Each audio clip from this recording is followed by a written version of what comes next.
What if I told you a band played for the president, then got buried alive by their own record label? 6 session musicians who never toured to earn their fame. A lead singer discovered by accident down the hall. A DJ played their biggest hit wrong, and listeners thought it was Fleetwood Mac. 8 top 40 hits. Millions of records sold worldwide. Then the 1980s erased them almost overnight. This is the rise and fall of Atlanta Rhythm Section. The story of the Atlanta Rhythm Section didn't begin on a stage. It began inside a recording studio in the quiet suburb of Doraville, Georgia, a place most people couldn't find on a map, and a place that would become the spiritual home of one of the most polished sounds in Southern rock history. Studio 1 in Doraville was the brainchild of producer Buddy Bowie and engineer Rodney Mills, built with financial backing from industry veteran Bill Lowry. It was a place of serious, professional work, soundproofed walls, professional-grade gear, and a revolving door of regional and national artists looking for the right rhythm section to anchor their recordings. The musicians who eventually became the Atlanta Rhythm Section were already inside those walls. They had paid their dues not on dusty highways and in broken-down vans, but behind the glass, recording 3 or 4 days a week as session players, backing artists like Billy Joe Royal and B.J. Thomas. These weren't dreamers chasing fame, they were craftsmen, doing their jobs with the quiet precision of men who understood that real skill was built in the dark, far from any spotlight. Before we continue, don't forget to like and subscribe to the channel. The core of what would become ARS was drawn from 2 respected groups. Guitarist Barry Bailey and keyboardist Dean Daughtry came from the Candymen, Roy Orbison's backing band. Guitarist J.R. Cobb had roots in the Classics 4, the pop rock group behind Spooky and Stormy. Drummer Robert Nix and bassist Paul Goddard rounded out the lineup.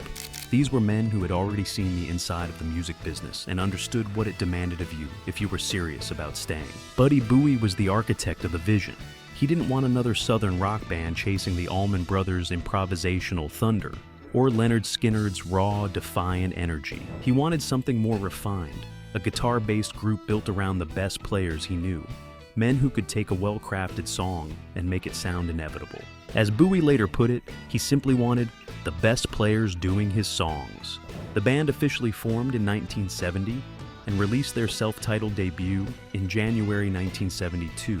The album made little commercial impact and failed to make a dent on the national charts. Critics questioned whether studio veterans who hadn't paid their dues on the road could truly be a rock band, but those critics misunderstood what they were hearing. The Atlanta Rhythm Section's authenticity wasn't built on blood and barroom brawls. It was built inside dark, quiet rooms, note by note, track by track, take by take.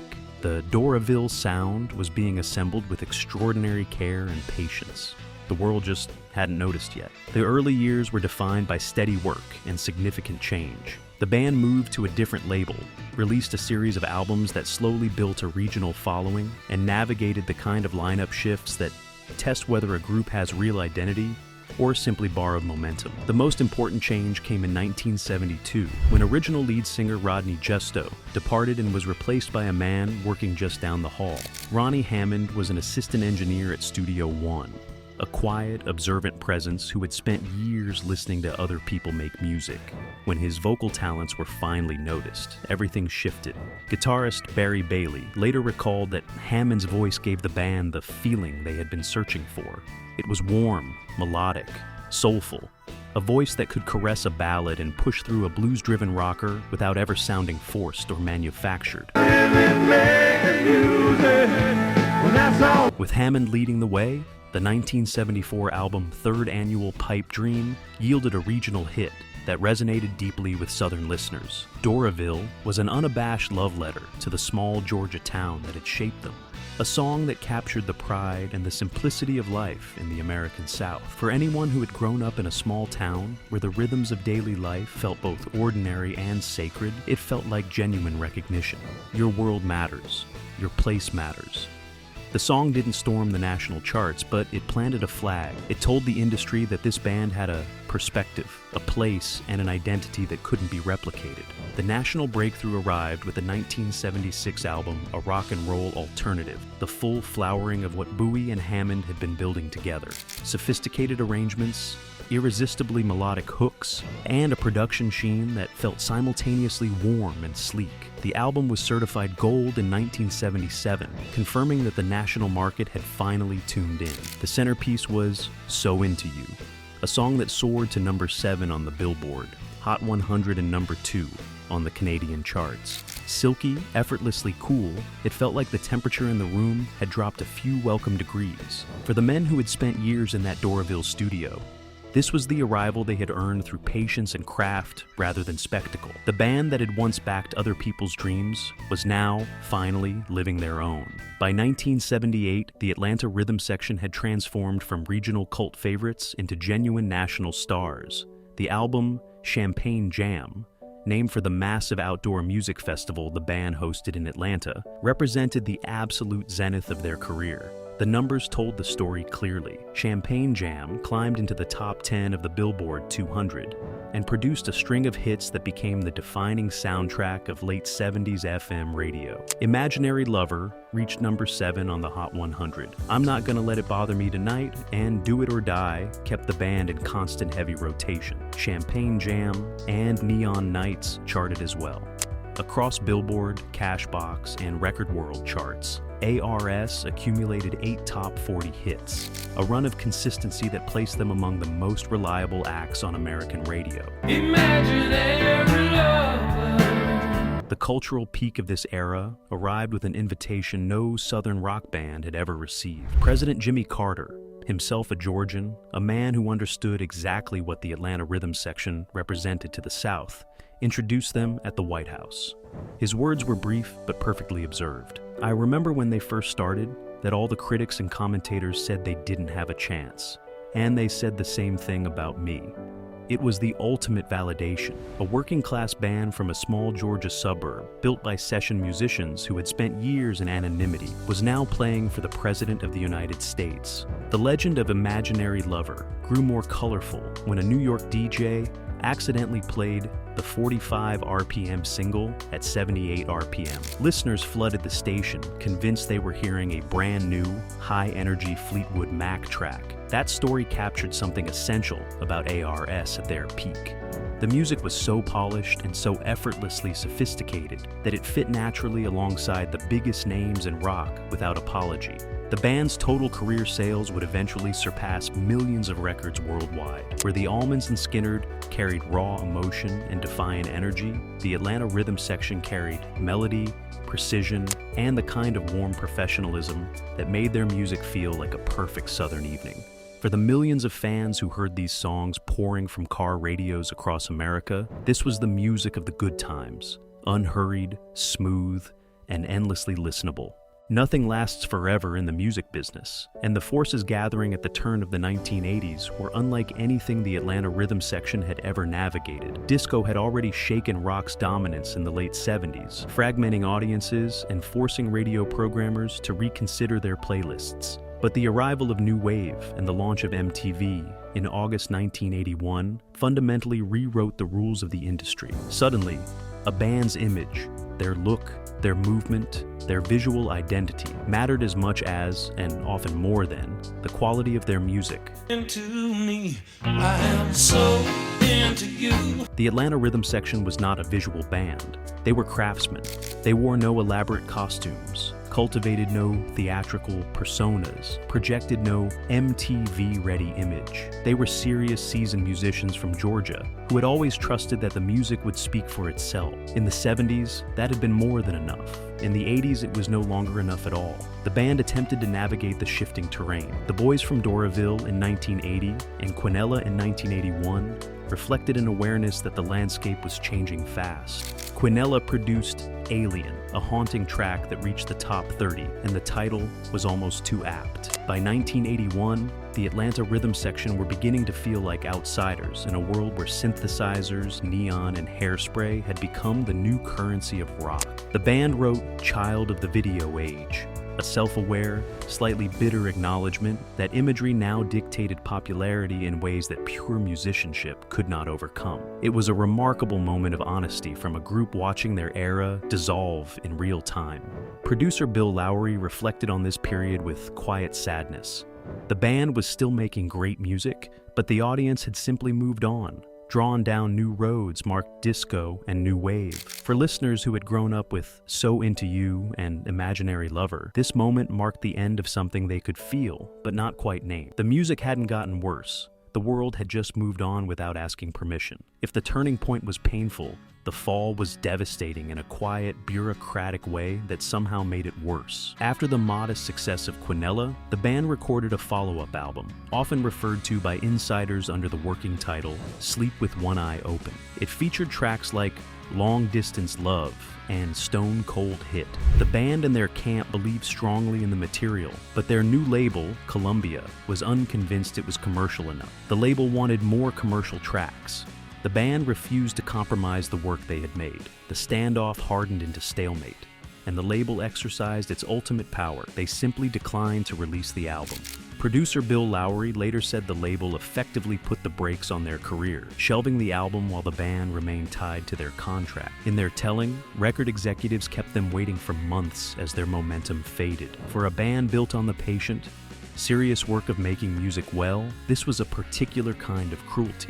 Completed, polished material sat in a corporate archive while the charts moved further and further away. The personal toll was equally severe. Singer Ronnie Hammond departed in 1982, his absence leaving a void at the center of the group's identity that no replacement could fill. The remaining members found themselves in Nashville, working with country producers in sessions that guitarist Barry Bailey later recalled as slow to come, and ultimately dissatisfying. The creative chemistry that had flourished for a decade inside Studio One had simply evaporated.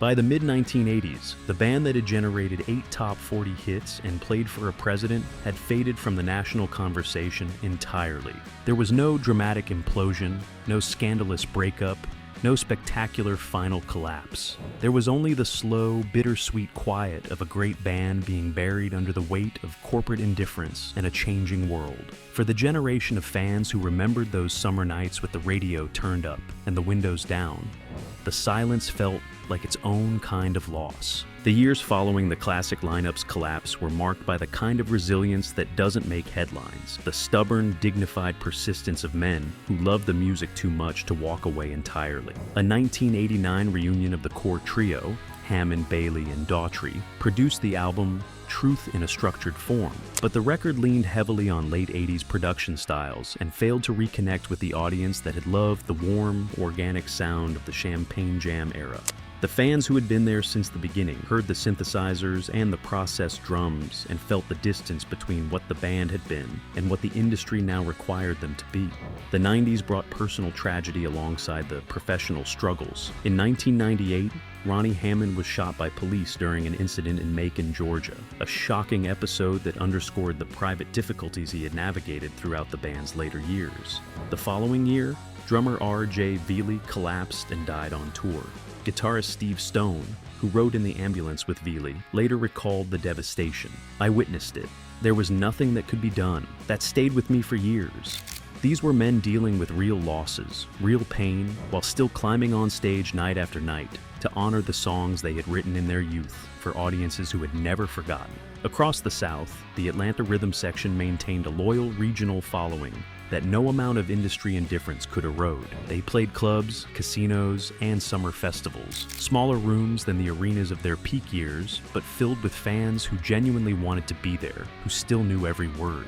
Guitarist Barry Bailey, the quietly exceptional player who had anchored the band's sound through their greatest years, eventually retired in 2006 after a long battle with multiple sclerosis. His departure marked the end of another chapter, but the band carried on, not chasing the spotlight, but honoring what had been built. The final chapter of the Atlanta Rhythm Section's story belongs not to the charts or the industry, but to the songs themselves. Dean Daughtry, the keyboardist who had been present at the very beginning, who had never missed a single gig in 49 years until his health forced him to stop in 2019, passed away in 2023. With his passing, the last founding member who had remained with the band for nearly 5 decades was gone. Ronnie Hammond had died in 2011, Barry Bailey in 2023, The architects of the Doraville sound had left the building one by one, with the quiet dignity that had always characterized their lives and their work. But the music remained. Their versions of So Into You, Imaginary Lover, and Spooky continued to receive heavy rotation on classic rock radio and accumulated millions of streams on digital platforms. For a band the 80s had supposedly forgotten, the song showed a remarkable, almost defiant refusal to disappear. Ronnie Hammond once reflected that history hadn't really judged ARS yet, that the band's true value would only be understood long after the charts had moved on. He was right, though perhaps not in the way he imagined. The judgment wasn't coming from critics or industry retrospectives. It was coming from ordinary listeners who had never stopped playing the records, never stopped returning to those songs on a quiet evening when the world felt too loud and too fast. 13 studio albums across a 50-year career, millions of records sold, an invitation to the White House from a president who recognized in their story a mirror of his own improbable journey, a sound so polished and so fundamentally warm that a New York DJ's honest mistake was heard as a brand new Fleetwood Mac track. The Atlanta Rhythm Section were never the loudest band in Southern rock. They occupied a specific refined corner of the musical world, the smooth, melodic, deeply professional end of a genre better known for its rough edges. And they occupied that corner with an excellence and consistency that the passage of time has only made more apparent. Rodney Justo remembered Dean Daughtry simply as someone who never missed a gig, a tribute that somehow captured everything essential about what the Atlanta Rhythm Section had always been. They showed up. They did the work. They played the music with everything they had, whether the crowd was 50,000 or 500. The Georgia rhythm they created inside those soundproofed walls in Doraville continued to pulse through the American songbook long after the men who made it were gone. Smooth and unhurried, warm and endlessly listenable, the sound of a summer evening in the South that never quite ended. The Atlanta Rhythm Section proved that the quietest success can be the most enduring. They built their sound note by note inside a Georgia studio and earned their place on the radio through craft rather than spectacle. The industry moved on. The charts forgot them. But the music never left. If So Into You or Imaginary Lover ever crackled through your radio on a summer night, drop that memory in the comments. And don't forget to like and subscribe for more stories from rock's golden era.